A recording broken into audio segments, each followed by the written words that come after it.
నమస్కారం న్యూస్ 9 టీవీకి తెలుగుకి స్వాగతం. గతాన్ని పట్టుకొని వర్తమానాన్ని కూనీ చేసే హక్కు నీకెవరిచ్చారు?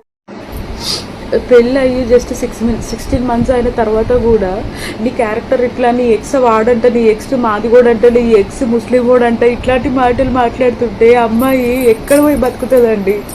ఒక్కసారి కాదు 2 సార్లుగా డెలివరీ అయ్యింది. మంచి మాటలు చెప్పి నన్ను తీసుకెళ్ళి ప్రతిరోజు మాదిగోని కాడ వండుకొని వచ్చినావు అని అంటుడు.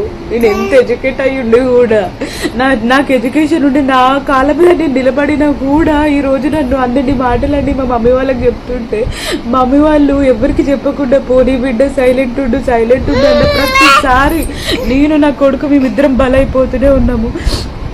మీరు చెప్పండి, ఇంతమందికి మీ అందరు కూడా పెళ్ళిళ్ళు అయినాయి కదా, మీ భర్తలు కూడా ప్రతిసారి మీ లైఫ్లో అసలు ఏం జరగదని కూడా తీసుకొచ్చి పెళ్ళి అయిన తర్వాత మాట్లాడితే మీరు ఎక్కడ పోతారు? పోనీ సరే నీ హస్బెండ్ మీద నువ్వు డిపెండ్ అవుతున్నావు, ఫినాన్షియల్ అంటే అది లేదు. ఇన్ని గానం అవుతున్నా కూడా ఒక ఆడపిల్ల సైలెంట్గా ఎట్లుంటుందండి? ప్రతిసారి బెదిరిస్తుంది. నిన్ను కొడితే ఎవరొచ్చి కాపాడుతాడు, నీకు ఎవడున్నాడు కాండాలి. పెళ్లికి ముందు జరిగిన ప్రేమాయనమో లేదా ఒక చిన్న పొరపాటో దాన్ని మీ బంధానికి మరణం శాసనంగా మార్చుకోవాలా? నేటి కాలంలో వందల మంది భార్యల రోదన ఇదే. పెళ్లై 16 నెలలు, ఒక బిడ్డ పుట్టి పెరిగే సమయం, కానీ భర్త చేతిలో నిత్యం అవమానాలు, అపనిందలు, దెబ్బలు. నీ గతం ఇదైతే నీ బతుకు ఇంతే అని అరిచే మగాడికి ఒక విషయం గుర్తుపెట్టుకో. నువ్వు పెళ్లి చేసుకుంది ఆమె గతాన్ని కాదు, ఆమె భవిష్యత్తును. ఆమె నిన్ను నమ్మి తన కన్నవారిని వదిలి నీ ఇంటికి వచ్చింది. నీకు భార్యగా, నీ పిల్లలకు తల్లిగా తనని తాని మంచుకుంటుంది. అలాంటిది పాత గాయాలను గెలికి ఆమె మీద చెయ్యి చేసుకునే హక్కు నీకు ఎక్కడిది? పెళ్లికి ముందే క్లియర్ గా మాట్లాడుకోలేదా? అప్పుడు నీకు ఆమె గతం కనిపించలేదా? అప్పుడు నచ్చిన వ్యక్తి ఇప్పుడు ఎందుకు భారంగా అనిపిస్తున్నాడు?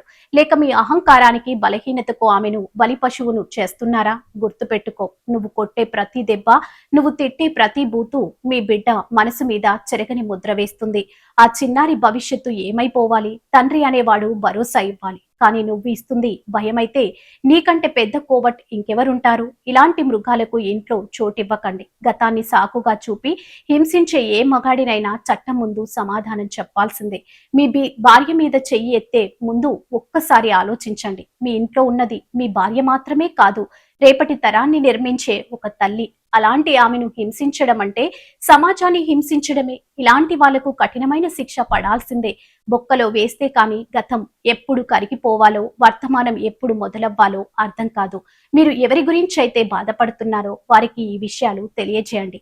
హింసను భరించడం వల్ల అది రోజు రోజుకి పెరుగుతుంది. తక్షణమే కుటుంబ సభ్యులకు లేదా నమ్మకమైన స్నేహితులకు ఈ విషయాన్ని తెలియజేయాలి. Protection of women from domestic violence act 2005 ప్రకారం మానసికమైన, శారీరకమైన హింస నేరం. 100 లేదా 181 మహిళా హెల్ప్ లైన్ నెంబర్లకు కాల్ చేసి సహాయం పొందొచ్చు. ఒక్కోసారి పరిస్థితులు చేతులు దాటినప్పుడు ప్రొఫెషనల్ కౌన్సిలర్ల సహాయం తీసుకోవడం చాలా ముఖ్యం. మీరు చెప్పినట్లుగా ఈ అన్యాయం గురించి సమాజం గట్టిగా ప్రశ్నించాల్సిన సమయం వచ్చింది. అమ్మాయికి మీరు తోడుగా నిలబడండి. ప్రస్తుతం ఆ అమ్మాయి ఎటువంటి క్లిష్ట పరిస్థితిలో ఉంది?